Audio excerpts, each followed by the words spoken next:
The most important feature we have in AutoCAD is the ability to save our work. Saving allows us to walk away from an unfinished drawing and then resume work on it later. In this lesson, we're going to learn how to save an AutoCAD drawing. As you can see, I have a drawing open on my screen. Let me mention that this is an unsaved drawing. We can see that if we look up at the title bar, this guy still says drawing1.dwg. Since this drawing is unsaved, you're not going to find a copy of it in the exercise files folder.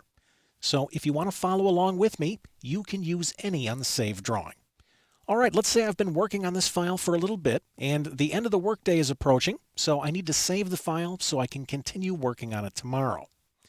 To save the drawing, I'll move up to the Quick Access toolbar, and I'll click the Save icon.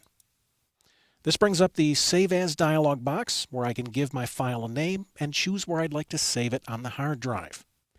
I'd like to save this drawing on the desktop. Now, I happen to have a favorite place for the desktop. I'll click that right here. And then in the File Name area, I'll drag across this text, and we'll call the drawing Sprocket. And I'll click Save. Okay, let's simulate the end of the day. I'm going to move over here to the upper right corner and click the X to close this drawing. And now we'll assume I'm just getting to work the next morning. To open the drawing, I'm going to click to open the application menu, and then I'll select the drawing from the top of my recent documents list. Take a look at the title bar now. It's easy to see that we're working in a saved drawing. Let me center this a little bit, and let's say I've made a few more changes. To save the drawing again, I'm going to move back up and click the Save icon. Notice the Save As dialog box didn't pop up this time.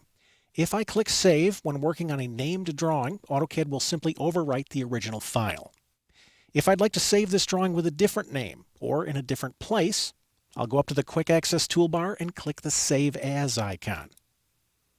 This brings back the Save As dialog box, and from here I can choose a new drawing name or a different folder on my hard drive. In this case, I don't want to resave my drawing, so I'm going to come over and click the X to close the dialog box. Very seldom will you start and finish an AutoCAD drawing during a single session. If the time comes where you need to walk away from your computer, you can use Save or Save As to store your drawing such that you can return to it later.